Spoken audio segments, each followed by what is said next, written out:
예, 혐오와 적대를 넘어서려면 두 번째 시간입니다. 제목을 마음의 발견, 관계의 회복. 쉬운 말 같은데 또 잘 뜯어보면 저게 무슨 말일까 이렇게 저도 계속 헤아려보는 그런 의미가 있습니다. 마음이라는 말이 우리말에서 아주 기본 단어이고 어린아이들도 흔히 쓰는 그런 개념입니다. 그런데 막상 마음이 뭐냐라고 물어보면 쉽지가 않습니다. 마음 공부 이런 말 하지 않습니까? 평생 해도 안 되는 게 마음 공부지 않습니까? 그만큼 마음은 복잡하고 오묘합니다. 여러분은 마음을 마음대로 하실 수 있는지요? 마음의 주인일 수 있습니까? 내 마음을 이해할 수 있습니까? 마음 하면 크게 세 가지를 얘기합니다. 감정, 욕구, 그리고 의지. 이렇게 세 가지거든요. 네 마음대로 해 그럴 땐 뭐 욕구나 의지를 얘기할 수 있고, 마음이 상했다 그럴 땐 감정이고요. 마음껏 먹는다 할 땐 그땐 욕구겠죠. 근데 그 가운데 감정이 가장 좀 문제가 됩니다. 오늘 우리가 함께 이야기하는 이 혐오라는 것도 감정의 한 축이지 않습니까? 인간은 감정의 동물입니다. 살면서 감정에서 자유로울 수가 없죠. 언제든 우리가 깨어 있을 때는 감정에 영향을 받습니다. 어떤 감정에 사로잡히고 때로 노예가 되기도 합니다. 그러면서도 그 감정의 정체를 알아차리지 못할 때가 참 많죠. 마음의 발견이라고 이렇게 제목을 다른 것은 거리를 두고 보자 이런 거죠. 마음을 내가 객관적으로 인식할 때 마음의 그 변덕스러운 그런 움직임으로부터 좀 자유로울 수 있기 때문에, 즉 우리의 감정은 내가 아니라는 거죠. 감정과 나를 동일시하면 곤란해집니다. 왜냐하면 감정은 왔다 갔다 하는 거고 나의 의지와 상관없이 생겼다가 사라지고 이러기 때문에 감정은 내 바깥에 있는 어떤 에너지다, 파장이다, 그렇게 생각하면 훨씬 더 다루기가 쉬운 것 같습니다. 여러분도 어떤 땐 생각지도 않게 화가 팍 치밀어 올랐다가 언제 그랬는데 싹 가라앉고 그러지 않습니까? 그게 내 안에 있는 것이지만 동시에 내 바깥에 무엇인가에 영향을 받으면서 작동하는 그런 힘이거든요. 근데 그게 사회적으로 이렇게 하나의 거대한 그 장으로 형성이 되면 이게 참 복잡해집니다. 그걸 당연하게 생각하고 또 굉장한 파괴력을 갖고 많은 것에 영향을 미치기 때문에, 그래서 이 감정을 포함한 마음을 발견함으로써 우리는 삶을 새롭게 이해하게 되고 그 속에서 관계를 회복할 수 있다. 관계라는 게 우리가 늘 맺고 사는 겁니다. 근데 어떤 관계는 파괴되기도 하고 왜곡되기도 하고 서서히 끊어지기도 하고 또한 서로를 불행하게 하는 관계로 치닫기도 합니다. 관계를 회복한다는 것은 우리가 좀 더 풍요로운 삶을 살아가는데 어떤 관계를 맺을 수 있을까, 그런 관계가 어디에서 가능할까 하는 그런 차원에서 우리 주변을 살펴보는 그런 얘기가 되겠습니다. 그러니까 이 관계는 개인적으로 아주 친밀한 사적 관계부터 시작해서 굉장히 광범위한 잘 모르는 사람들 사이에 이루어지는 어떤 뭐 시민적인 연대, 우정 뭐 그런 것까지도 생각해 볼 수 있습니다. 지난 시간에 우리는 선입견, 고정관념, 편견 뭐 그런 얘기를 했었습니다. 그것이 얼만큼 우리 삶의 자리에 곳곳에 가득 깃들어 있고 의외로 많은 것을 좌우하는지 이것을 생각을 해봤는데, 하나 더 보죠. 그 오래전 일입니다. 92년인가요?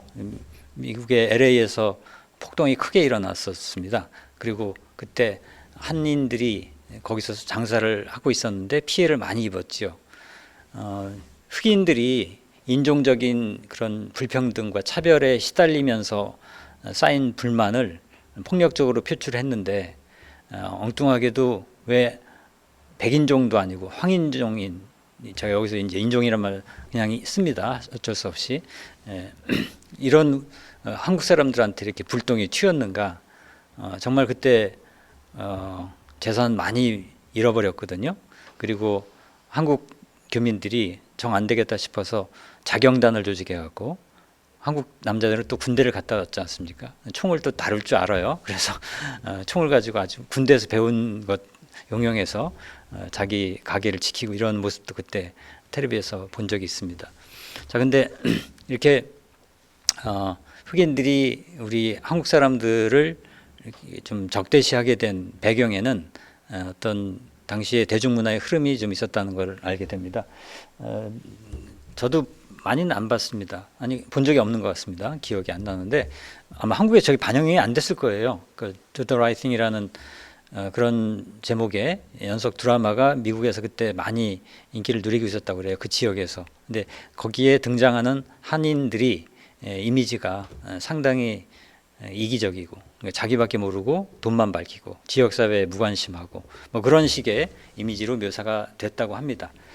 실제로 교민들이 그렇게 살아서 그걸 반영한 것일 수도 있고 뭐 그런 측면도 없지 않아 있겠죠.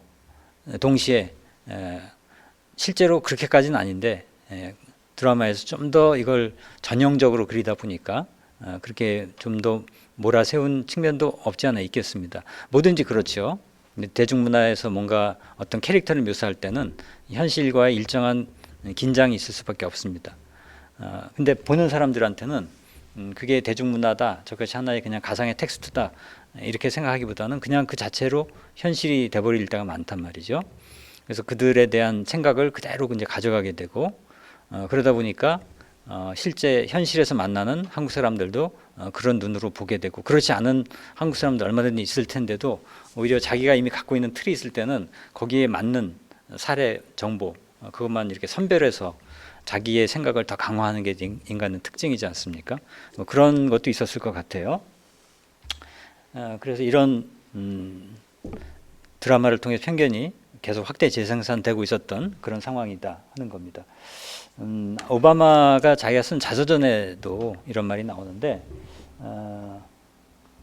한국 사람 또는 아랍인 이런 사람들이 외부인들이 우리 돈 벌면서도 우리 형제자매 우습게 여긴다 이렇게 생각을 하고 있었다. 물론 이것 역시도 실제로 그럴 수도 있습니다.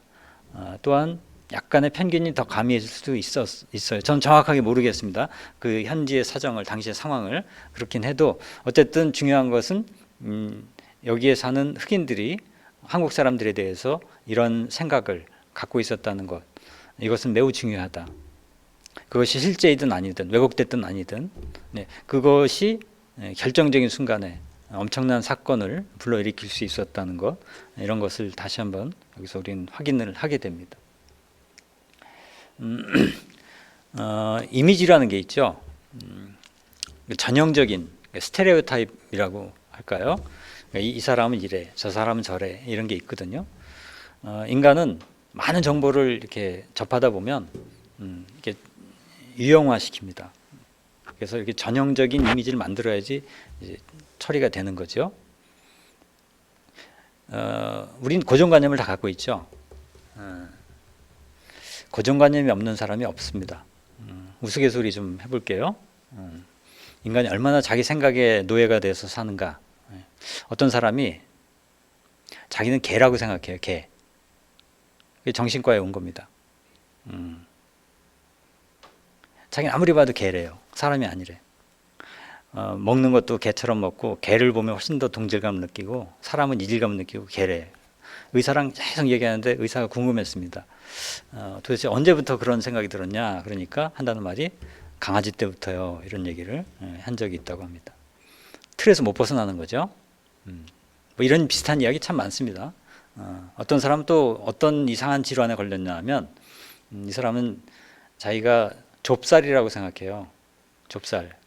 그래서 바깥에 못 나가요. 왜냐하면 비둘기들이 참새들이 자기 쪼아먹을까 봐. 그래서 또 가족들이 병원에 데려왔습니다.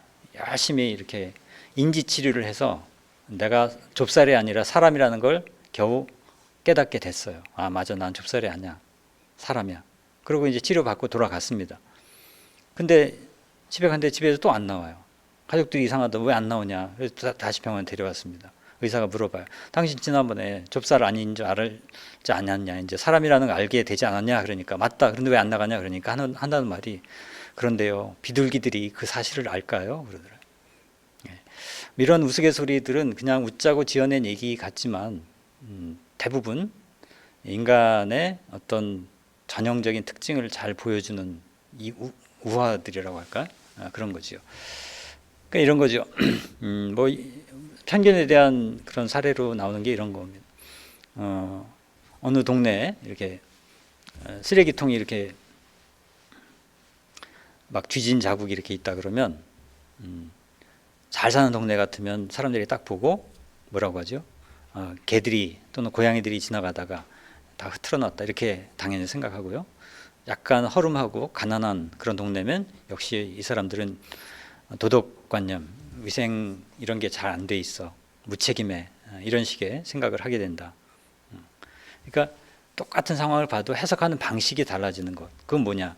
자기가 그 대상에 대해서 갖고 있던 어떤 전제, 이미지, 느낌 이런 것을 더 강화하거나 그걸 확인하는 수준에서 해석을 하는 게 많지요. 우리는 모든 타자에 대해서 그런 이미지를 갖고 있습니다. 그 중에 하나가 바로 저 이슬람이라는 거죠. 우리는 이슬람 하면은 직접 접한 바가 거의 없습니다. 옛날엔 있었죠. 고려시대 때 뭐 처용도 이슬람 이쪽 아랍 사람이라고 이렇게 얘기를 하니까 근데 적어도 최근 몇백 년 조선시대 이후에는 이슬람이랑 접촉한 경험이 없기 때문에 막연합니다. 대신 우리의 이슬람의 이미지는 다 미국을 통해서 미국의 시각에서 이렇게 여과된 그런 정보로 받게 되죠.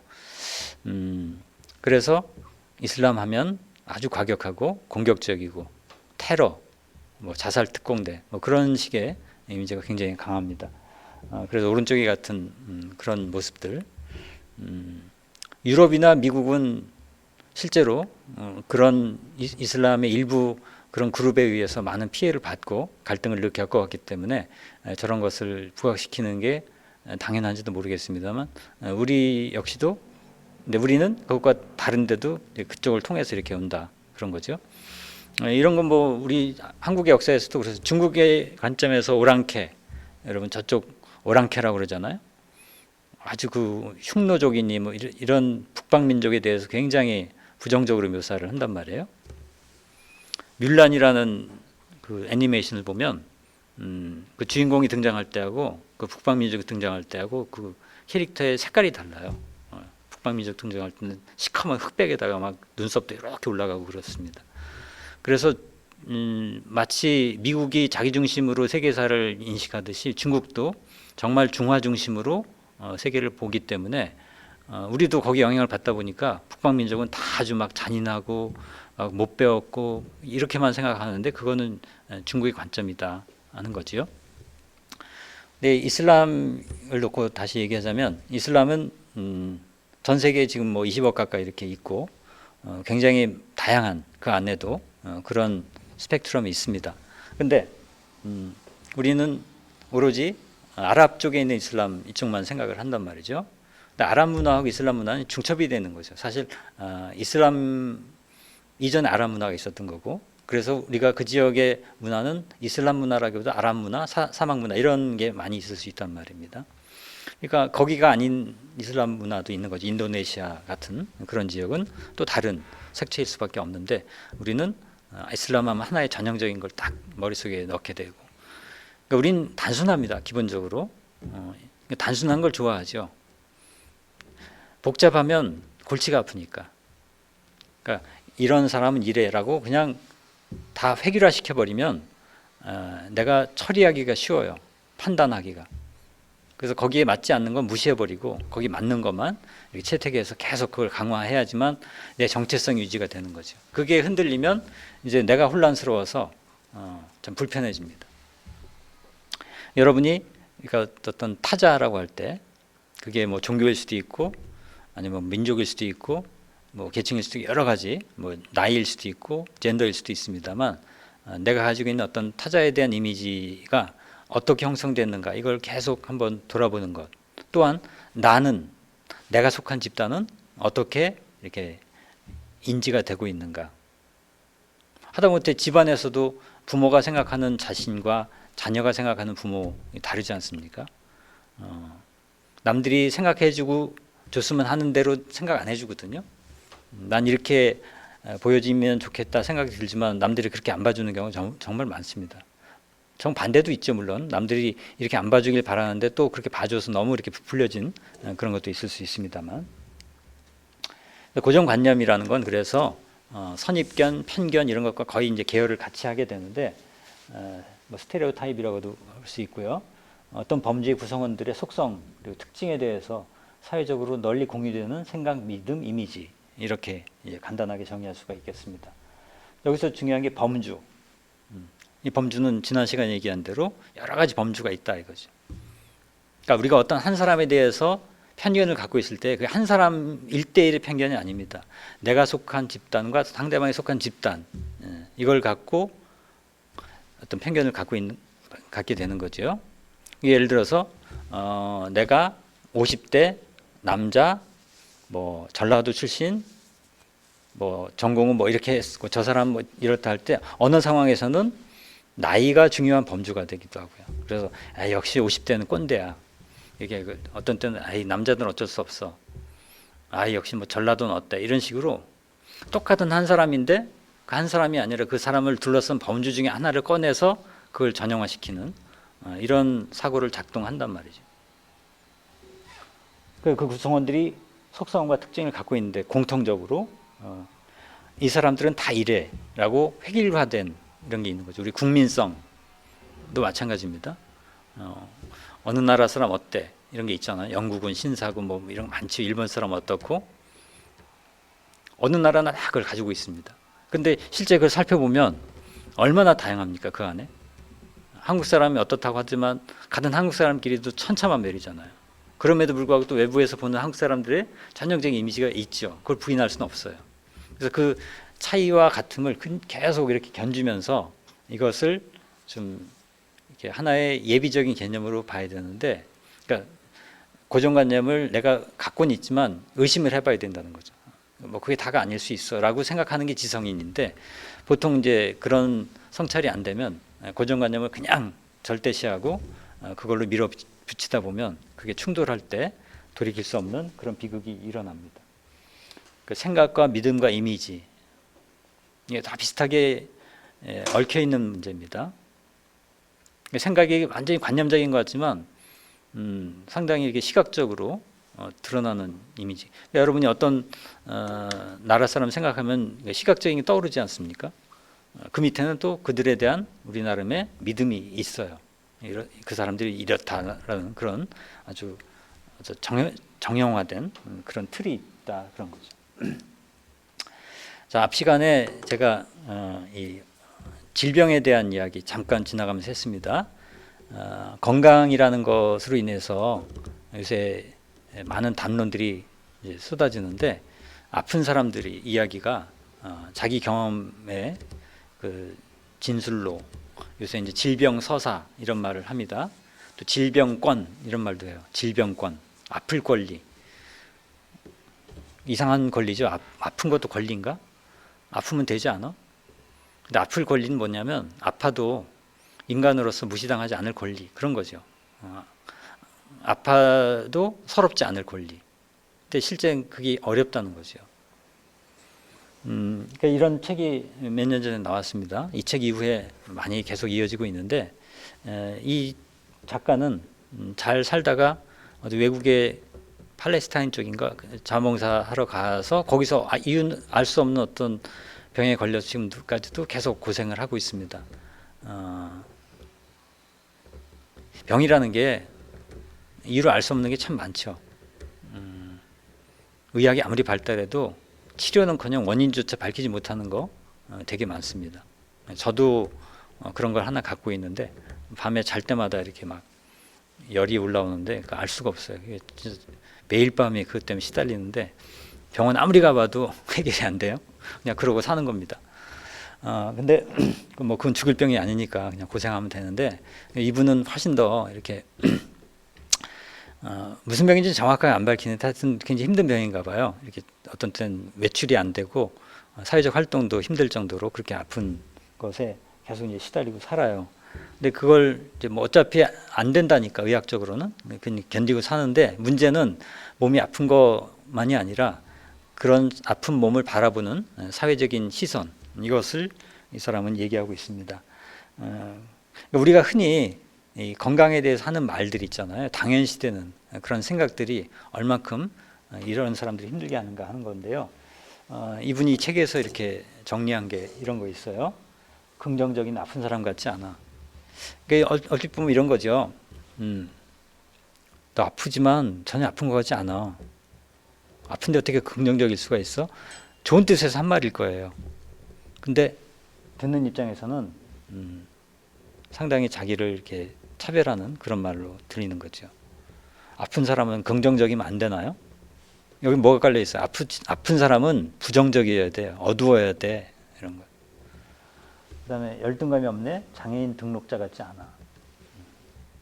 장애인은 열등감 있어야 된다는 거. 이런 생각. 유쾌한애 암 환자라고 믿을 수 없어. 암 환자는 유쾌하면 안 된다. 이런 게. 난독증 있냐? 이게 이제 질병을 희화한다 이런 거죠. 그리고 암 걸리겠네 이런 말들. 질환병 도전네. 암 얘기 나와서 그런데 제 지인 중에 암으로 고생하는 분이 하는 말이 왜 암은 선고받았다는 말을 하냐 이런 말을 해요. 흔히 그런 말 쓰죠. 암 선고받았다. 우리 당뇨병 선고받았다 이런 말 안 하잖아요. 근데 암만 선고받았다고 그래요. 그 천형이라는 얘기죠. 의사들은 그런 말 안 쓰는데 언론에서 자꾸 쓰고 그러다 보니 우리도 자연스럽게 쓰는데 그게 걸린 입장에서 보면 아, 나 죽는구나. 사형 선고 받았네. 이렇게 된다는 겁니다. 언어가 그렇게 무섭습니다. 그다음에 건강이 최고지. 건강을 잃는 거 모든 걸 잃는 거예요. 이 말 이게 아주 중요하죠. 건강 중심성. 건강이 중요한 거 맞죠. 그리고 여러분도 건강을 잃으면 많은 걸 잃죠. 근데 모든 걸 잃나요? 안 아픈 사람끼리는 또는 아팠다가 나은 사람한테는 저 말이 참 실감이 나고 진실일 거예요. 그런데 아무리 맞는 말이라 할지라도 맞는 말이라고 다 해야 되는 건 아니거든요. 또 맞지도 않고 건강 잃어도 잃지 않는 게 있단 말이에요. 건강 있어도 잃는 게 있고 어떻게 건강 잃으면 다 잃어요? 건강 잃어도 사랑을 잃지 않을 수 있고 신뢰를 잃지 않을 수 있고 뭐 그렇죠? 지식도 뭐 없어지진 않고 그런 건데 건강이 없으면 행복도 없어. 저런 말이 이렇게 현실을 규정해 버린단 말이에요. 건강하지 않으면 억만금이 무슨 소용이야? 이런 말. 다 절실한 고백이지만 듣는 입장에서는 자기 존재가 부정되는 그런 느낌. 자, 질병의 개인은 저러니까 병 걸렸지. 특히 암 걸린 사람들은 저런 얘기를 많이 듣는데 어떻게 살았길래. 물론 암 같은 병은 많은 부분 생활의 원인이 있는 건 맞습니다만 100%는 아니거든요. 건강관리 잘하고 스트레스도 안 받고 먹을 거 잘 챙겨 먹고 운동도 열심히 하고 했던 사람도 암 얼마든지 걸립니다.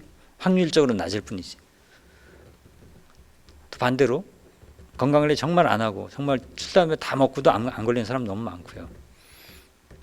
그 병의 원인을 그 사람의 개인의 잘못으로 이렇게 치부해 버리는 것이 그렇지 않아도 병 걸려서 힘든데 자기의 삶을 이렇게 질책당하는 것 같은 그런 느낌이 있는 거.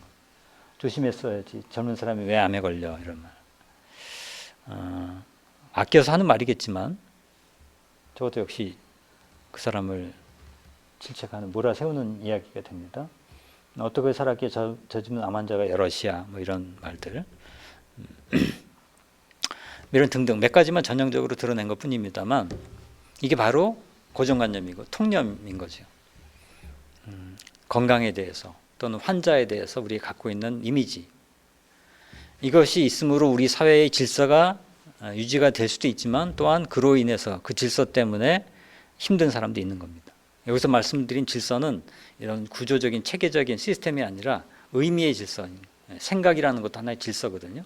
그 위에 체제가 돌아가는 거고요. 이런 것을 우리가 알아차리는 게 감수성입니다. 그러니까 그 전에 흔히 했던 말들을 이제 조심해서 해야 되는. 그래서 뭐 보면 벙어리 장갑 이런 말도 이제 쓰면 안 된다 그러죠. 엄지 장갑이라고 하나 그렇게 쓰고 많이 바뀌어서 나옵니다. 자, 우리가 같음과 다름이라는 것을 계속 번갈아 생각해야 되는 게 우리 인간관계입니다. 동물들은 자기들끼리 안에서 일어나는 차이를 그렇게 민감하게 의식하지는 않습니다. 동물들이 쟤는 꼬리가 더 길고 비둘기들이 쟤는 색깔이 하얗고 나는 까맣고 이런 거 갖고 서로 구별짓기 할까요? 그런 거 갖고 서로 위아래 나누거나 차별하거나 그런 거 없습니다. 근데 인간은 아주 사소한 거 가지고 그 차이를 아주 첨예화시켜서 첨단 이렇게 좀 부각시켜서 그걸 아주 중요한 것으로 이렇게 만들어 버리죠. 어떤 두 사람도 같은 게 없고요. 어떤 두 사람도 다른 게 없습니다. 누구나 공통점이 있고 누구나 차이점이 있습니다. 무엇에 주목할 것이냐 그 문제 얘기했습니다. 여러분 저 위에가 같습니까? 다릅니까? 아래는 같습니까? 다릅니까? 같기도 하고 다르기도 하죠. 하나는 색깔이 같고 하나는 도형이 같습니다. 그러면 저걸 봤을 때 달라라고 먼저 생각하는 사람이 있고요. 같다라고 생각하는 사람도 있어요. 정답은 없습니다. 그러니까 차이에 주목하냐 공통점에 주목하냐 그 차이뿐입니다. 그러면 사람의 관계에서도 우리 오랜만에 사람 만나면 우리도 그래요. 막 공통점을 찾으려고 그러죠. 어떤 때는 어느 학교 나오셨어요? 고향 어디세요? 누구 아세요? 그래갖고 한 사람이라도 걸리면 그때부터 막 좋아하면서 그거 갖고 얘기를 풀어가요. 그래서 굉장히 친해지고 같은 게 생기니까 공감대가 있잖아요. 공통의 경험이 있고요. 하다못해 뭐 누군가를 공동으로 안다는 것만으로도 연결이 돼요. 그럴 때는 같은 걸 우리가 열심히 찾습니다. 반대로 어떤 때는 쟤와 내가 다른 게 뭘까? 내가 다 가졌는데 내가 안 가진 걸 제가 갖고 있어. 그럼 그거 하나만 보면서 그 약점이든 강점이든 그래서 그 약점을 막 이렇게 내리 깔거나 아니면 그 강점 내가 갖고 있지 않은 그걸 막 놓고 막 부러워하거나 그걸 어떻게 초점을 잡냐에 따라서 관계가 달라집니다. 그래서 초점 오류 이런 말이 있어요. 포커스 일루전이라고. 어디에 초점을 맞추냐. 나 다 괜찮은데 뭐 하나 약간 부족한데 그 부족한 한 가지를 누가 갖고 있어. 그것만 갖고 그 사람 부러워해. 사실 그 사람은 더 많은 게 불행한데 그 사람과 나 삶을 바꾸려면 바꾸고 싶을 정도로 그거면 부러워하는데 실제로는 아니거든요. 실제로는 그 사람이 객관적으로 더 많은 걸 갖지 못했을 수도 있는데 나는 내가 갖지 못한 그 한 가지 때문에 그거에만 초점을 맞춰서 그 사람을 바라보면 그 사람은 그거로만 보는 거죠. 예. 이게 바로 초점의 오류인 겁니다. 어떤 사람을 볼 때도 문제 중심으로 보느냐 아니면 그 사람 미덕 중심으로 보느냐에 따라서 이 관계가 달라지듯이 이거는 항상 내가 타인을 만날 때 같은 점도 있고 다른 점도 있고 그러니까 같은 듯 하다가 또 다르고 다른 듯 하다 같고 계속 왔다 갔다 하는 게 정상이다. 이게 진실이다 하는 거죠. 같기만 하는 것도 없고요. 같기만 한 걸로만 가면 이게 문제가 뭡니까? 이게 파시즘이 되거든요. 모두를 파시즘이 뭐예요? 하나의 권력 집단을 숭배하기 위해서 모두를 동질화시키는 거잖아요. 다른 목소리를 용납하지 않는 거죠. 조금이라도 딴소리하면 다 처단하고 왕따시키고 같은 게 폭력이 될 때가 있단 말이에요. 또한 다른 것만 부각시키다 보면 적대감이 자꾸 일어나요. 그래서 사실은 별로 다르지도 않은데 괜히 다른 걸로 생각이 돼갖고 한참 얘기하고 보면 큰 차이도 없는데 괜히 전혀 다른 생각을 갖고 있다고 이렇게 잘못 생각해서 양쪽으로 대립하고 더 적대시되는 이런 경우도 굉장히 많은 것 같습니다.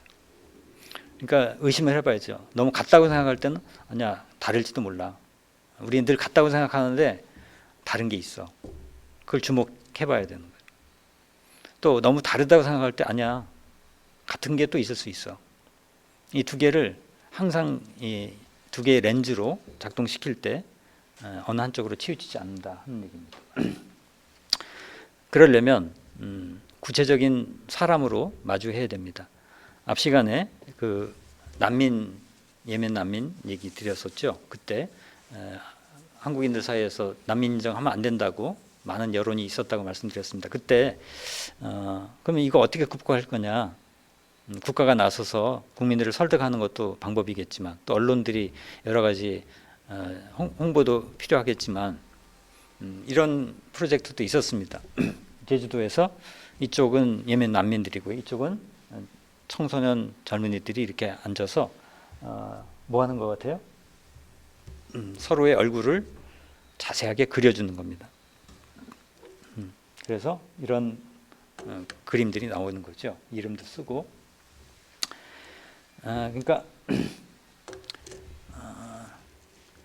우리가 어떤 집단을 대할 때 만나보지도 않은 채로 이럴 거야, 이렇다더라, 간접적인 것으로만 머릿속을 가득 채운 채로 그 집단을 규정한 때가 많습니다.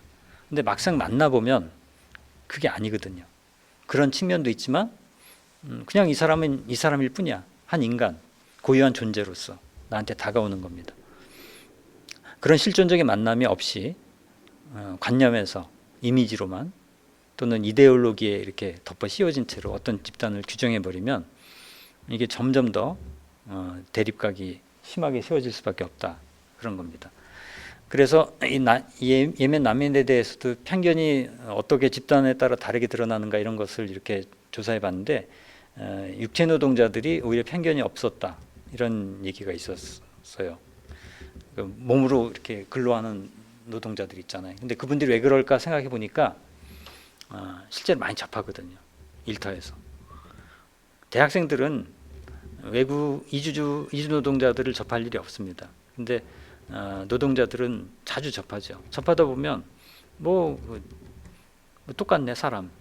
그리고 또 똑같은 이주자를 할지라도 다 다르네 그 안에. 이런 걸 자연스럽게 알게 된다. 그러니까 우리가 어떤 편견이라는 것에서 좀 자유롭기 위해서는 편하게 만나고 많은 걸 공유하고 경험을 함께하고 이런 것이 중요한 것 같아요. 아까 말씀드린 젊은 전부 다 50대 블루칼라가 난민 포용성이 높았다. 근데 그 이유가 이렇게 여기서 해석하건대 아마 많이 접해서 그럴 거다. 시사하는 바가 꽤 큰 것 같아요. 약간 이제 복잡한 얘기가 될지 모르겠는데 이런 책을 하나 좀 소개해드리고 싶어요.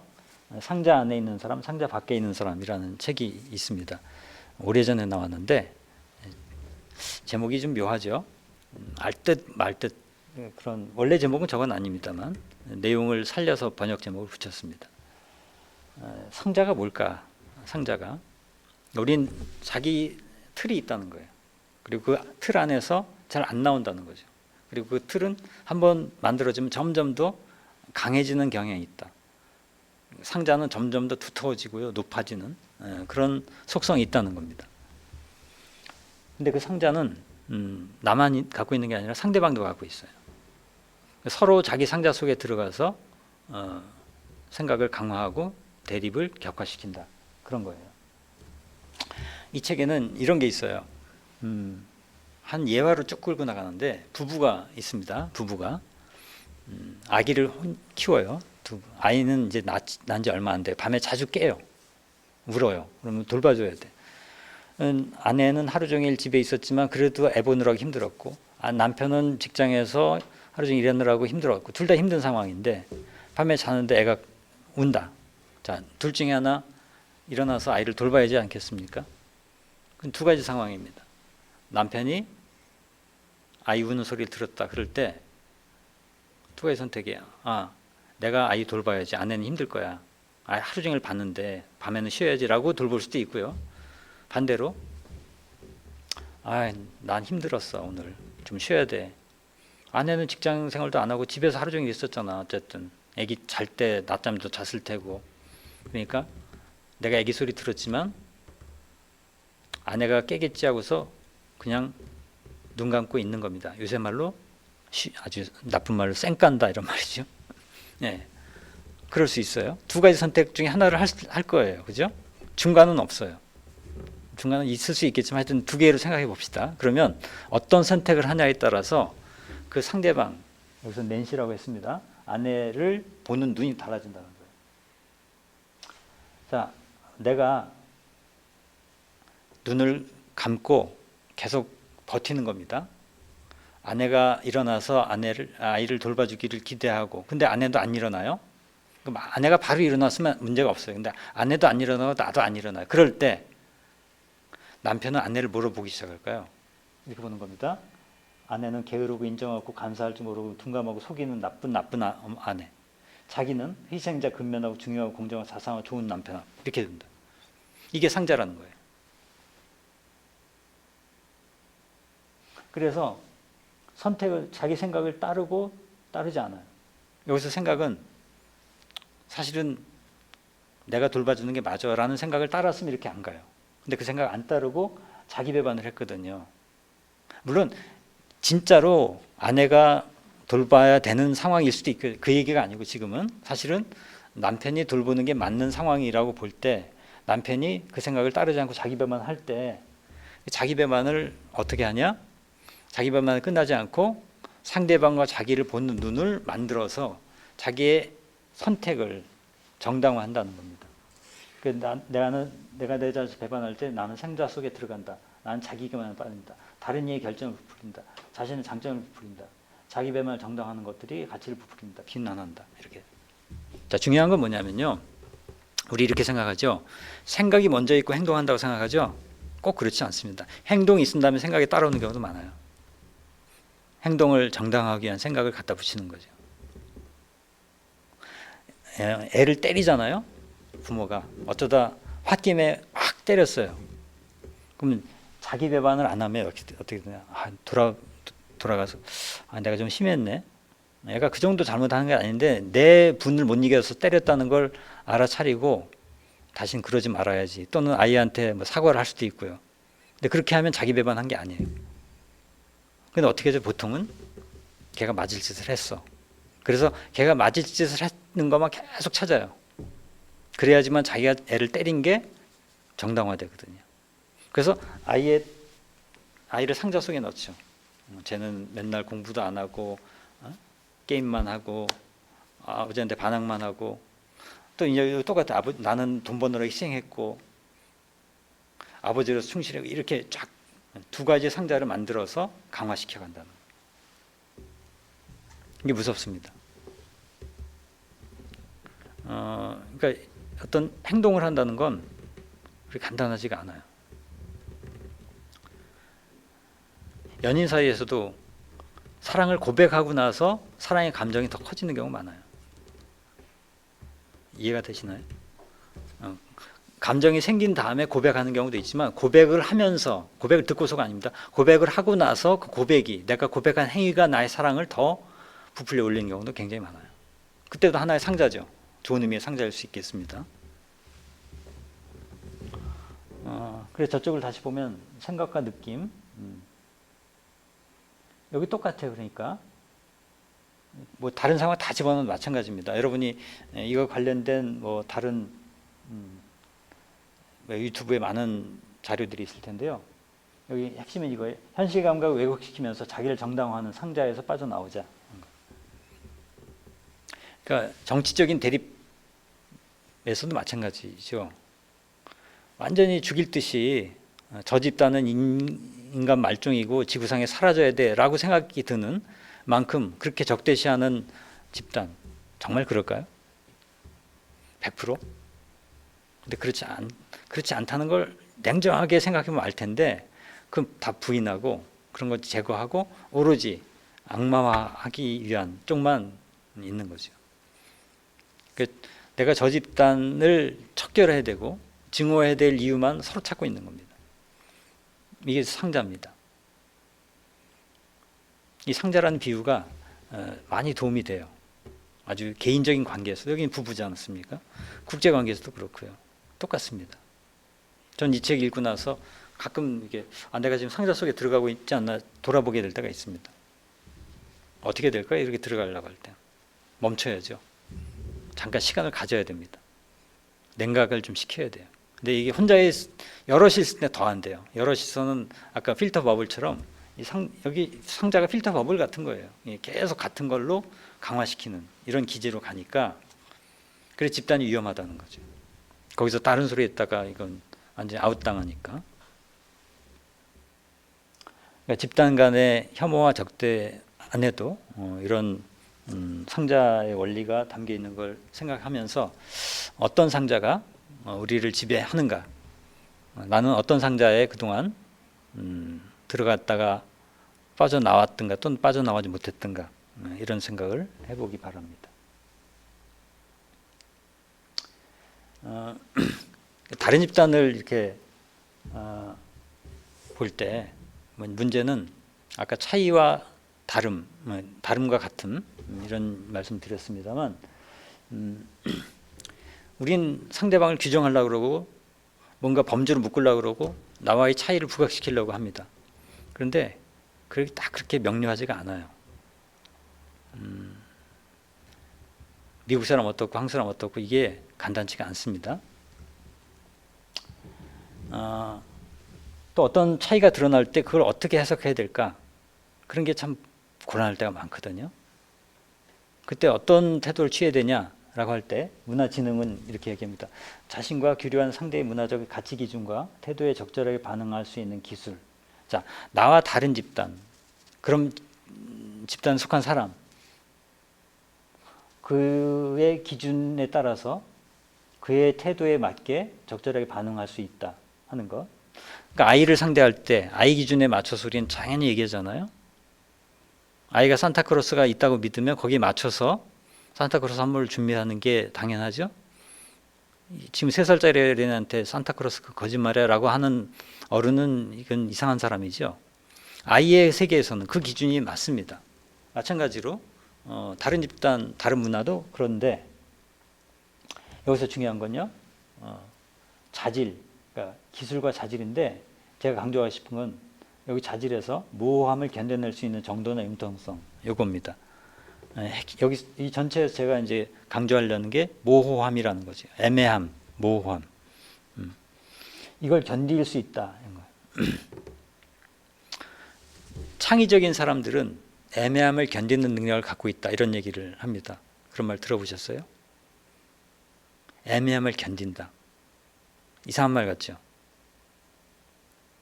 애매한 걸 우리 싫어하거든요. 그래서 빨리 결정하고 싶잖아요. 누구에 대해서 누가 얘기할 때 그 사람을 좋게 얘기하는 것도 같고 나쁘게 얘기하는 것도 같고 그러면 내가 헷갈려. 그래서 그래서 결론부터 얘기가 좋다는 거야, 싫다, 나쁘다는 거야, 이렇게 막 다그쳐요. 근데 사람이 어떻게 이렇게 간단하게 좋은 거 나쁜 걸 딱 나뉩니까? 다 섞여 있는 거 아닙니까? 근데 우리는 섞여 있는 걸 힘들어하는 거죠. 애매한 것을 견딘다는 건 내가 불편하고 답답하지만 그냥 있는 거예요. 이게 참 좋습니다, 살면서. 여러분 그 대인관계에서도요, 이해가 안 되는 게 참 많아요. 자녀 키울 때도 도대체 알 수 없는 게 너무 많아요. 그때 내비두세요. 당분간. 너무 빨리 그 원인을 찾으려고 하지 마십시오. 그게 도움이 되더라고요. 모른 채로 그냥 끝날 때도 있고요. 그냥 보류해 두십시오. 내가 편해져요. 판단 중지, 이런 말이 있어요. 판단 중지. 옛날 철학에서 아주 중요한 개념인데 에포케. 판단 중지라는 거 마음속에 담아두시고요. 가끔 써먹으세요. 뭐가 힘들고 헷갈릴 때는 딱 판단 중지. 그러니까 내가 나한테 늘 잘해주던 사람이 어떤 날 날 섭섭하게 했어. 잠이 안 오잖아요. 이상하다. 저 사람이 왜 저랬을까? 나를 싫어하는 건지 아니면 상황이 어쩔 수 없어서 그런지 막 묻기에는 되게 애매하고 나는 계속 불편하고 그럴 때 있잖아요. 그럴 때 판단 중지 내비두세요. 시간이 지나면 알게 될 때가 훨씬 더 많아요. 전혀 내가 몰랐던 이유 때문에 그런 일이 벌어졌을 수도 있고 아니면 내가 오해했을 수도 있고요. 우린 너무 성급해요. 근데 마찬가지로 어떤 타자를 접할 때도 나와 다른 어떤 집단을 대할 때도 어떤 부분에서 내 생각과 너무 안 맞아. 내 감정이 좀 거슬려. 불편해. 그렇다 할지라도 잠시 주시해 보는 것. 내가 모르는 뭔가 있을 거야 라고 기다리는 것. 이런 태도가 중요하다는 거죠. 이게 문화지능이라고 하지만 이 문화가 뭐 엄청나게 뭐 한국 문화 이런 것만이 아니라 아주 모든 사람은 개인이 다 문화거든요. 가족부터 친구에 이르기까지 모든 사람을 대할 때 여기 똑같이 전 적용이 된다고 생각해요. 창의적인 사람들이 왜 모호함을 견디냐? 이게 모호한 것 속에서 새로운 게 생기거든요. 이거냐 저거냐 딱 분간이 될 때는 새로운 게 더 이상 나오지 않아요. 근데 이런 것도 같고 저런 것도 같고 그런 걸 보면서 거기에서 누구도 발견하지 못한 그 무엇이 나옵니다. 그러니까 어떤 분야에서든. 그러니까 우리가 내 생각대로 안 돌아가는 거 그걸 불편하지 말고요. 거꾸로 즐겁게 호기심으로 바라보면 의외의 것이 포착이 될 수가 있다. 그런 얘기입니다. 왜 MMA 중요하냐? 점점 복잡하고 불확실해지는 세상이기 때문에 여러분 점점 이 세상이 복잡해집니다. 인간이 아무리 지성을 발동해도 알 수 없는 게 너무 많아지고 있어요. 전문가도 파악이 안 돼요. 전문가도 모르는 걸 내가 어떻게 하겠습니까? 그냥 견디고 봐야 되겠죠. 불확실한 것 그냥 기다려야죠. 그리고 미지 영역에 대해서 열린 내가 아는 것보다 모르는 게 많잖아요. 미지라는 건 아직 모르는 거. 미지 영역이라는 건 다른 사람의 미지 영역도 있어요. 인간관계를 맺을 때 그런 거 있죠. 아무리 내가 잘 아는 사람도 아직 내가 모르는 게 있거든요. 그러니까 저 사람이 내 생각과 다른 어떤 태도를 보였을 때 그걸 불쾌하게 생각하기보단 내가 모르는 뭔가 있나 보다 저 사람한테. 이게 미지 영역입니다. 더 나아가서 나 자신에 대해서 미지 영역이 있죠. 우리가 나를 다 아는 게 아니잖아요. 내가 모르는 나를 찾아간다. 이런 것도 하나의 애매함을 견디는 능력일 겁니다. 그래서 이런 것에 깔려있는 어떤 태도가 인지적 유연성이라고 합니다. Cognitive Flexibility라고. 우리 몸이 유연한 것 매우 중요하죠. 그래서 스트레칭도 열심히 하고 하는데 머리가 유연한 게 진짜 중요하단 말이에요. 틀에 박혀서 보는 게 아니라 달리 볼 수 있고 그게 깨져나갈 때도 그걸 당황하지 않고 이런 게 인지적 유연성이죠. 창의적인 사람들은 인지적 유연성이 높아요. 그래서 좀 자기 고정관념, 자기가 갖고 있던 통념에 안 맞아도 편안하게 또 받아들이고 자기의 생각을 수정하고요. 끊임없이 자기의 틀을 재구성해 간단 말이에요. 근데 우리는 학교 교육을 통해서 이런 인지적 유연성이 너무 일찍부터 사라져 버렸죠. 모든 게 정답이 있어야 된다는 생각. 정답이 있어야 된다고 생각하면 인지적 유연성이 생길 수가 없죠. 정답은 하나가 아니고 여럿이다. 정답 대신 해답이 있고 해답조차 없을 수도 있다. 질문으로 족하다. 이런 생각을 가져야지만 인지적 유연성이 생기는데 우리는 항상 모든 질문에는 하나의 정답이 있다는 그런 교육을 받다 보니까 이런 유연성을 갖기가 참 어렵습니다. 내가 맞으면 저 사람이 틀리고 이런 식의 이분법만 강해지는 거죠. 그래서 아까 판단 중지 이런 말씀 드린 것도 결론을 좀 유보하자. 이럴 수도 있고 저럴 수도 있고 이렇게 열어놓고 기다리면 더 큰 그런 어떤 선택지가 열릴 수 있다. 그런 거죠. 대화에서도 그래서 중요하다는 게 참된 대화는 둘도 이상 그 이상 사람들이 자신의 확실성을 기꺼이 보여주려고 하는 것이다. 말이 좀 어려운 것 같지만 여러분 대화의 걸림돌이 뭘까요? 한마디로 단정하는 겁니다. 단정. 상대방이 이렇다고 단정하는 것이 대화의 가장 큰 걸림돌입니다. 늘 보세요. 대화가 막힐 때 보면 내가 또는 저 사람이 상대방에 대해서 단정하고 있습니다. 좋게 단정하는 건 좋은데 나쁘게 단정할 때 그게 바뀌기가 되게 어렵거든요. 그래서 단정하는 것만 내려놔도 판단만 좀 유보해도 충조, 평판 이런 말 뭐 있잖아요. 충고, 조언, 평가, 판단. 그러니까 판단을 늦추기만 해도 대화는 굉장히 편해집니다. 아까 제가 모른다는 말을 모르는 것 강조를 했는데 애매한 것, 애매한 것의 연장선에서 모르는 것. 한국의 유명한 스님이 숭산 스님인데 이분이 화두가 오직 모를 뿐이에요. Only don't know. 이분은 외국에서 많이 이렇게 제자들 키워낸 분이라 한국에서는 크게 유명하지는 않으신데 우리 한각 스님이니 뭐 이렇게 서양 스님들이 이분 제자가 많더라고요. 근데 이분이 이거 아주 강조하셨어요. 모른다. 근데 저도 이 화두가 도움이 될 때가 많아요. 뭐 이렇게 일단 몰라 하고 넘어가는 거예요. 그러니까 어떻게 무책임한 것 같지만 그렇지 않은 거예요. 내가 뭔가 빨리 선택해야 될 때 그렇게 하면 안 되는 거지만 내가 뜻하지 않은 상황을 맞이했고 이해가 안 되는 일이 벌어질 때 너무 그거에 대해서 원인을 찾고 막 내 잘못인가 이렇게 하기보단 아니 몰라 그냥 내비두는 거. 그러다 보면 새로운 게 나타나고 이런 게 있습니다. 이 모른단 말이 참 좋은 말입니다. 우리말에. 모른단 말을 즐겨 쓰십시오. 여기 여담 하나 드리자면 모른다는 말이 외국어에는 없다는 겁니다. 한국말에만 있습니다. 영어에 모른다는 단어가 없습니다. 그죠? 단어로 없죠. 알지 못한다는 그런 풀이가 된 말이 있죠. I don't know. 독일어에도 없어요. nicht wissen.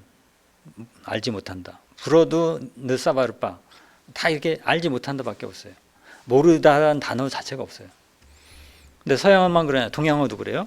일본어에도 와카라나이, 시라나이, 알지 못한다. 중국어에도 푸츠다우, 알지 못한다. 그러니까 모르다라는 단어가 독자적으로 존재하는 이런 언어권이 거의 없다 이거예요. 서양에도 없고 동양에도 없고 몽골어에 있다는 얘기는 들었습니다. 아주 독특한 겁니다. 그래서 이 모르다는 말이 외국어에 많이 스며들어가 있다 이런 말을 하거든요. 일본말로 아리까리 이렇게 들어가 있고요. 중국말로 갸우뚱 이렇게 들어가 있대요. 프랑스말로 알쏭달쏭 들어가 있고 독일어로 MMO 들어가 있고요. 아프리카 말도 있대요. 긴가민가 이런 말도 있대요. 온라인 강좌하면 이런 게 참 안 되네. 이렇게 반응을 모르니까 이렇게 좀 여러분의 이 웃음소리 들어가면서 해야 될 텐데 괜히 뻘쭘하게 제 혼자 사실 온라인이 아니었으면 훨씬 더 제가 많은 이런 좀 아재 개그 이상의 그런 걸 할 텐데 그게 좀 한계가 있습니다. 따로 나중에 이 주최 측에서 허락하신다면 오프라인이 되신다면 여기서 못다한 저의 그 허무 개그 이런 것만 따로 모아서 이런 주제와 관련해서 할 말 정말 많거든요. 웃긴 얘기들. 우리의 관계 맺기 제가 아까 전 시간에 저기 필터 버블 그런 거 말씀드렸잖아요. 끼리끼리 계속 자기 생각만 강화하고 비슷한 정보만 공유하고 가짜 뉴스를 더 확실하게 만들고 상자를 더 확고하게 만드는 이런 거. 이게 전 세계적으로 더 심해지고 있다 이거예요. 참 묘해요. 정보도 많아지고 네트워크도 활발해지는데 오히려 사람들은 더 비좁아지고 있다 이런 거죠. 근데 이걸 넘어서야지만 우리는 좀 다른 세계를 만날 수 있다는 겁니다. 그래서 이제 나온 말이 에고 네트워크 밀도라는 건데 이게 무슨 말이냐면 내가 있고요. 다른 사람, 내가 아는 사람들이 있습니다. 그럼 두 부류예요. 내가 아는 사람들이 서로 잘 알아. 한편은 내가 아는 사람끼리 잘 몰라. 여러분도 사람의 성향에 따라서 딱 한 그룹으로 다 통일된 사람이 있어요. 그러니까 내가 아는 사람은 자기들끼리 서로 잘 아는 이런 집단이 있고요. 또 하나는 내 아는 사람들이 여러 부류인데 그들끼리는 잘 몰라. 이런 두 부류로 나뉜다고 하면 어느 쪽이 굳이 말하면 좋은 걸까요? 좋다 나쁘다를 뭘로 해야 될지 모르겠는데 어떤 의사결정을 할 때 어떤 참고하는 정보를 취합할 때 어떤 쪽이 더 유리할까 하는 겁니다. 이걸 이제 외국에서 나온 개념인데 서울대학교 어느 교수가 알파고가 그때 이세돌이랑 대결할 때 이길 것 그 예상 전적을 대결이 벌어지기 전에 미리 네 주변 사람들한테 다 의견 물어봐갖고 한번 해봐라 그랬을 때 마친 그래도 비교적 많이 마친 쪽하고 많이 마치지 못한 쪽을 나누어서 해봤는데 이걸 대조해봤더니 왼쪽 에고 밀도와 네트워크가 높은 쪽과 낮은 쪽 이렇게 해보니까 어느 쪽이 높았을 것 같아요? 확률이 오른쪽 에고 네트워크 밀도가 낮은 쪽 사람들이. 그러니까 내가 아는 사람들끼리 잘 모르는 사람이 많은 아이들이 그 알파고의 승률을 더 잘 맞췄다는 겁니다. 왜 그럴까요? 저렇게 네트워크 밀도가 높으면 동질적이죠. 다 비슷하게 봐요. 내가 못 보는 거 똑같이 못 봐요. 이쪽은 다 달라요. 그래서 관점이나 경험치가 다르기 때문에 다양한 의견들을 다 골고루 수렴할 수가 있다, 이런 거예요. 이게 뭐 저 낯선 사람 효과 이런 책도 있는데 거기에서 보면 느슨한 연대 이런 말이 있거든요. 우리 아주 끈끈하고 강한 유대 있잖아요. strong tie. 그런 게 아니라 느슨한 연대. 그렇게 친하진 않아. 근데 알고 지내. 그런 사람들이 많을수록 때로 도움이 된다는 거죠. 어떤 때 예를 들어서 내가 직장을 새로 구한다, 업종을 바꾼다 이럴 때 내가 아는 사람끼리한테만 너무 친한 사람끼리 늘 그들끼리 친해. 그런 사람끼리만 이렇게 얘기했고 정보를 얻는 사람보다 잘 모르는 사람한테 정보 얻어서 결정하는 사람이 성공률이 높다는 거예요. 이상하죠? 그 사람들은 나한테 애정이 더 없을 텐데 이쪽은 더 강하고. 근데 애정의 문제가 아니라 아까 얘기 드렸듯이 나랑 친한 사람은 내가 경험한 거 비슷하게 경험했고요. 내가 보는 건 똑같이 보고 못 보는 건 똑같이 못 본다. 이쪽은 보완이 된다는 거죠. 근데 이게 이제 개인적인 차원에서도 도움이 되는 것이지만 동시에 우리 사회 전체적으로 볼 때도 이렇게 좀 여러 부류가 서로 섞이는 것 이런 게 무척 중요하다. 자, 근데 우리는 왜 관계 맺기를 잘 못할까요? 우선 사회적 지능이 너무 결핍돼 있어요. 점점 이렇게 더 심해지는 것 같아요. 우리 어릴 때 그나마 우리 세대는 어릴 때 동네 골목에서도 놀고 학교 갔다 오면 초등학교 때는 놀기 바빴는데 점점 갈수록 그 시간이 줄어들죠. 관계 맺는 자체가 경험치가 없어지니까 그런 게 또 있어요. 지금 근데 어른들도 뭐 스마트폰 이런 영향도 있고 하다 보니까 점점 그런 것 같습니다. 또는 상처받은 기억이 아주 강하면요, 트라우마 때문에 사람을 두려워하는 경우도 있습니다. 아주 큰 사람은. 근데 누구나 어느 정도는 트라우마가 있겠지만요. 또는 에너지가 너무 고갈되면요 못해요. 이거 우리 너무나 지쳐 있습니다. 뭔가 기력이 남아야지만 다른 사람한테 관심을 보이고 경청도 하고 말도 걸고 이럴 수 있는데 이 힘이 떨어지면 관계에 맺지 못하고 그냥 미디어에 갇혀서 시간만 보내게 되겠지요. 또는 자존감이 너무 낮아서 지금처럼 경쟁이 치열해지고 거기서 패자로 너무 오랫동안 머물다 보면 열패감 때문에 다른 사람에게 마음을 열기가 어려운 그런 게 있습니다. 그다음에 또는 기회와 공간의 부족 이런 게 있어요. 새로운 사람을 만날 수 있는 통로, 계기 이런 게 되게 부족하다 하는 건지요. 이런 것들이 골고루 좀 극복이 돼야지만 우리가 살면서 좀 새로운 사람도 만나보고 그 사람을 통해서 인생의 시야도 넓어지고 이럴 텐데 그렇지 않다 보면 늘 끼리끼리 익숙한 사람들만 계속 확대 재생산하는 이런 꼴이 되는 거죠. 아까 제가 낯선 사람 효과 이런 말씀 드렸는데 잘 모르는 사람끼리도 잘 지내는 사회가 좋다 이런 얘기 드렸죠. 뭐 아주 단순한 얘기입니다만 합정동에 있는 어느 빨래방인데 빨래방에 이렇게 노트가 하나 있대요. 그 노트에는 사람들이 와서 자유롭게 글을 쓰는 거예요. 이렇게 자기가 글 쓰면 다른 사람이 또 이렇게 다른 색깔로 댓글도 달아주고 이런 거죠. 인터넷상에서 오가는 거하고 다릅니다. 손글씨입니다. 아날로그예요. 전혀 모르는 사람이에요. 얼굴도. 그런데 그렇기 때문에 자기의 속 얘기를 쉽게 털어놓을 수 있죠. 그날 기분들. 아주 작은 것이지만 이런 만남이 이루어질 수 있다는 것. 살아가는 재미 아니겠습니까? 빨래방이라는 곳은 정말 그냥 빨래만 하고 각자 그러고 가는 공간인데 이곳에서도 자기의 삶의 이야기들을 나눌 수 있다. 전혀 모르는 사람끼리. 그런 게 전 좋은 거라고 봐요. 뭐 한 번의 만남으로 끝난다 할지라도 이렇게 흔적이 남고 서로의 기분을 알아주고 공감하고.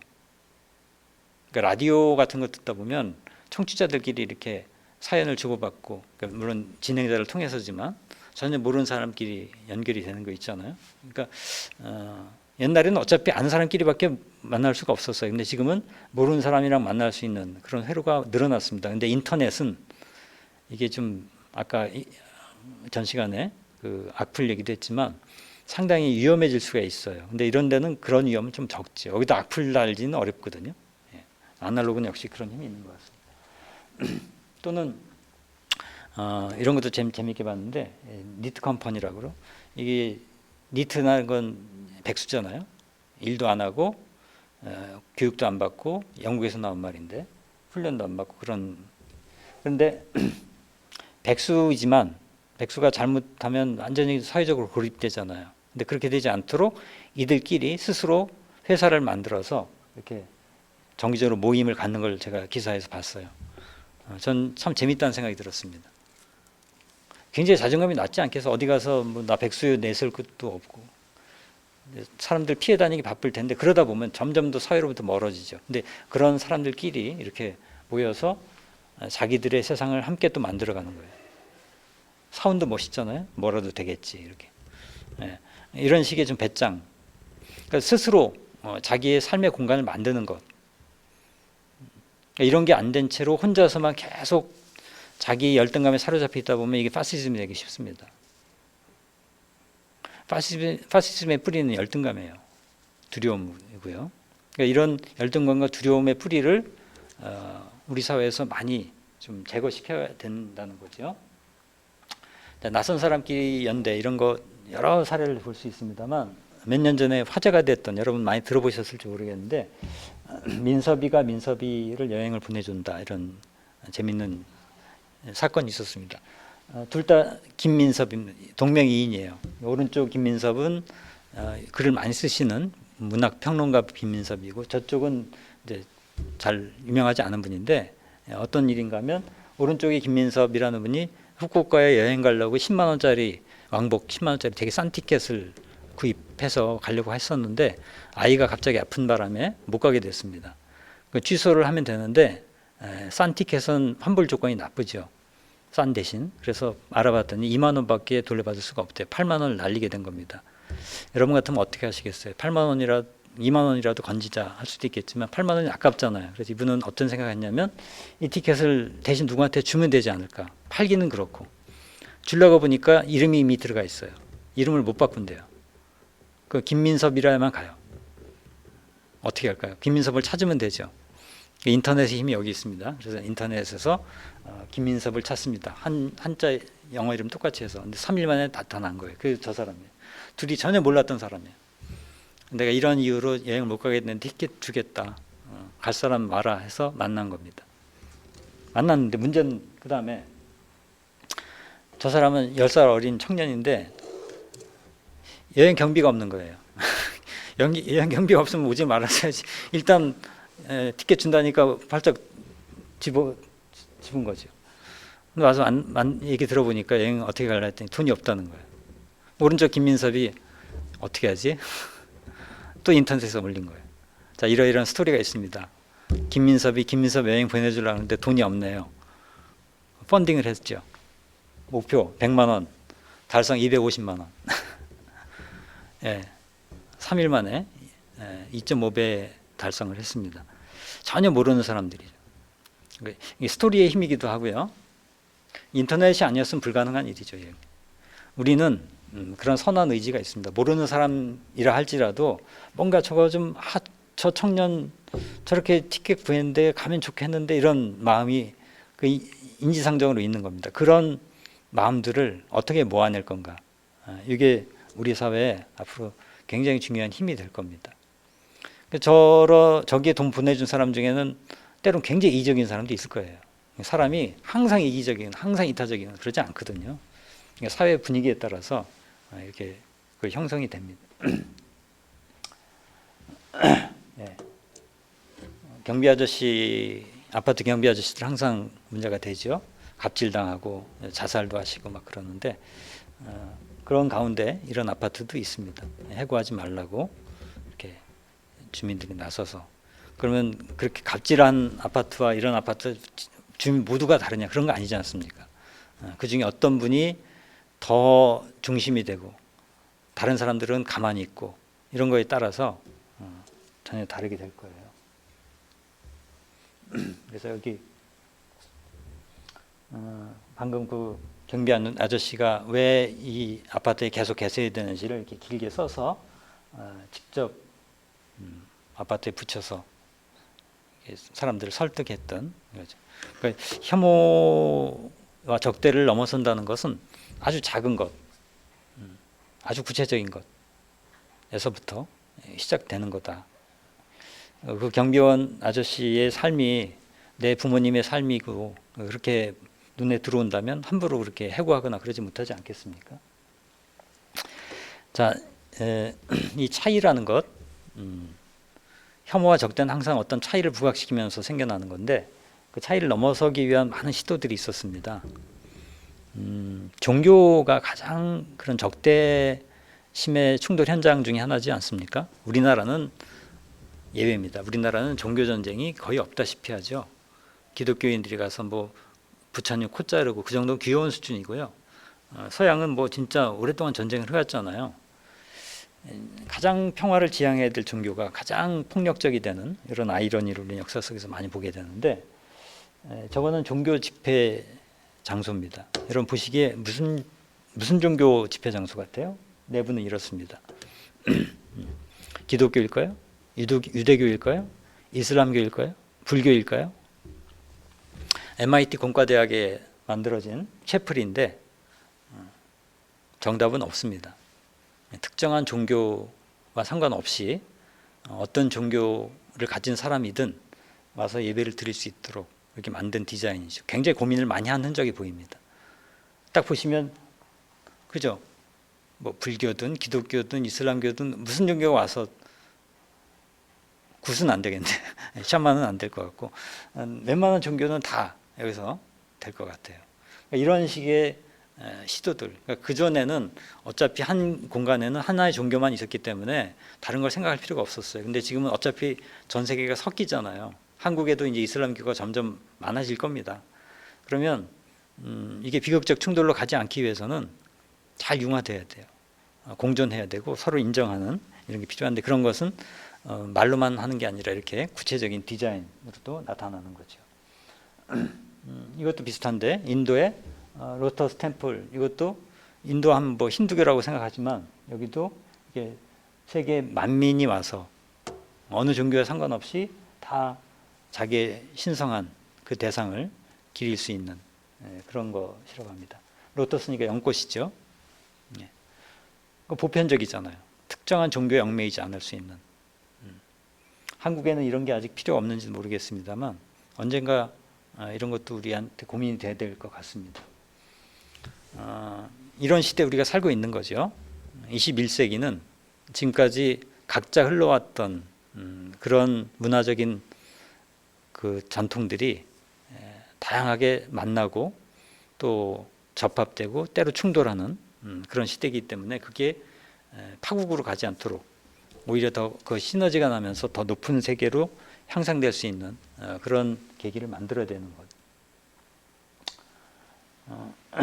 그래서 뭐 이게 워싱턴인가 거기에서도 있다는 건데 여러 그 나이, 종교, 성적 지향 이런 것에 구애받지 말고 사람들을 대하자 이런 것을 알려주는 그런 것이었다고 합니다. 그래서 구체적으로 뭘 어떻게 할까 생각해 보면 타자에 대한 상상력을 키우자 이런. 제가 타자에 대한 상상력이란 말 썼는데 아까 제가 애매함 그것과 연결이 됩니다. 타인은 나와 삶의 문법이 다른 사람입니다. 가장 가까이 자라는 가족이라 할지라도 내가 모르는 게 있어요. 그 상상력을 내가 예비로 둘 때 관계가 유연해집니다. 내가 다 안다. 그러니까 부모가 아이를 다 안다고 생각하니까 억압하거든요. 내가 모르는 게 있을 수 있어라고 생각하면 함부로 말하지 않죠. 판단하지 않기 때문에, 결론지지 않기 때문에. 바로 그게 타자에 대한 상상력입니다. 타자에 대한 상상력을 가진 사람은 자기에 대해서도 겸손합니다. 내가 모르는 나에 대해서 늘 열어놓습니다. 그래서 내가 뭘 잘못해도 그걸 인정하게 되죠. 근데 난 절대 잘못 안 해라고 생각하면 그 사람은 독단에 빠지지 않겠습니까? 그러니까 모르는 것을 상상력이라는 말로 대체해도 될 거고요. 언어의 창조력을 발휘하자는. 자, 아까 혐오 발언이라는 건 아까 전 시간에 이렇게 단지 선입견에서 표현할 때 전혀 새로운 단계로 가잖아요. 말을 함으로써 그 생각이 강화돼. 행동이 생각을 강화시키듯이 표현도 생각을 강화시켜요. 아까 사랑의 고백을 얘기 드렸어요. 그런 것처럼 말을 어떻게 하냐가 곧 현실이 되죠. 언어는 리얼리티를 창조하는 힘을 갖습니다. 예전에 제가 어느 버스 택시를 타고 가다가 재미있는 이야기를 듣는데 여자 젊은 여성 기사분이에요. 밤늦게 탔는데 그분이 젊고 심야 택시를 운전하시길래 제가 궁금해서 여쭤봤어요. 이렇게 밤에 손님들 많이 태우다 보면 좀 짓궂은 약간 남자 손님들 가운데는 좀 불편한 여자라고 이렇게 함부로 대하는 손님들 있지 않냐, 어떻게 대하냐. 그러니까 이분이 싱긋 웃으면서 하는 얘기가 참 재밌었어요. 자기 손님을 많이 태우다 보니까 이제 감이 잡힌대요. 그래서 딱 태웠을 때 낌새가 이상하다 그러면 어떻게 하냐면 그 사람 말할 틈을 안 주고 막 자기가 대화를 주도한대요. 자기가 대화를 주도하고 그 다음에 대화를 어떻게 옮겨가냐면 그 사람 세상 남자에 대한 막 비판을 옮겨간대요. 세상 남자들 보면 택시 손님들 많이 태우다 보면 겉은 점잖아도 속은 웅큼한 사람, 아주 막 그냥 그런 이중적인 사람, 아주 막 저질스럽고 그런 사람 많다고 막 얘기한 다음에 결정타가 뭐냐면 그런데 아저씨는 참 다르시네요. 이렇게 얘기해요. 그 말에 모두 다 자기가 말한 대로 된다는 겁니다. 상대방을 그렇게 규정하는 거죠. 그 바벤바족이라는 유명한 아프리카 바벤바족에는 그런다고 그래요. 누가 잘못하면은 그 사람을 징계하는 데서 어떻게 했냐면 그 마을 사람들 다 모인 자리에서 한가운데 세워놓고 돌아가면서 그 사람에 대해서 한마디씩 하는데 그 사람에 대해 잘못한 거 얘기하는 게 아니라 그 사람의 미덕, 그 사람이 나한테 잘해준 거, 그 사람이 그동안 보여준 아름다운 모습들 모두가 그 사람에 대한 좋은 기억만 한마디씩 돌아가면서 얘기하고 끝난답니다. 그 사람 잘못 한마디도 얘기 안 한대요. 그게 의례랍니다. 그 마을에서는 범죄가 아니라는, 그 상대방을 어떻게 내가 바라보고 기억하냐, 그 언어화되냐, 이런 게 존재를 만들어가는 것이죠. 또 새로운 장애 적기자, 우리가 맨날 만나는 데서 만납니다. 이 장이라는 것은 필드인데 맨날 술집에서만 만나는 사람, 헬스클럽에서 만나는 사람, 교회에서 만나는 사람, 만난 장에 따라서 달라요, 관계가. 그러니까 내가 늘 가는 장이 있다면 좀 다르게 가고요. 가족들도 집에서만 만나지 말고 다른 데서 만나는 거죠. 가족끼리 여행 가면 장이 달라지잖아요. 가족끼리 자원봉사도 해보고 뭐 시민운동 집회도 해보고 뭐 이런 여러 장에서 만나면서 동네 축제도 함께 해보고 이러면서 서로를 다르게 볼 수 있는, 나도 몰랐던 나를 만날 수 있는 이런 기회가 생기는 것 같아요. 공유하자. 혐오라는 게 별거 아닌 차이를 부각시키면서 나오는 거니까 뭘 공유할까요? 기억을 공유하고 경험을 공유하고 상처, 소망 공유할 거 많습니다. 그러니까 공유하는 게 많을수록 우리는 연결이 깊어지죠. 그러니까 우리는 공유하는 게 너무 적어요. 다 각자 자기 미디어에 빠져 있기 때문에. 그러니까 스마트폰이 공유를 점점 못하게 해요. 어떻게 보면 공유를 많이 하는 것 같죠. 하는 것만 해요. 잘 모르는 사람끼리 하는 것만. 가까이 있는 사람들끼리는 잘 못해요. 그리고 이미 이렇게 갈라진 집단은 더 거리가 멀어져요. 그리고 자기를 용서하자. 이러면. 제가 뜬금없이 용서하자 이러면 아무리 생각해봐도요, 혐오의 뿌리는요 자기 혐오예요. 남을 미워하는 사람은 자기를 사랑하지 못합니다. 그러니까 우리 사회의 많은 비극은 자기를 사랑하지 못하는 사람이 권력을 갖기 때문이라고 봐요. 그 권력은 정치 권력일 수도 있고 집단적인 그런 권력일 수도 있습니다. 여러분들 괴롭히는 사람들, 혐오 감정을 아무렇지도 않게 막 내뿜는 사람들은 극도의 자기 혐오에 빠진 사람이라고 보면 거의 틀림이 없습니다. 근데 그 혐오는 자기를 용서하지 못한 데서 옵니다. 왜 용서하지 못했을까요? 부모가, 사회가 자기를 용서하지 못했기 때문에. 생각해보면 우리 사회가 그런 것 같아요. 아주 어릴 때부터 아주 가혹하잖아요. 몇 가지 이유로 존재를 부정하잖아요.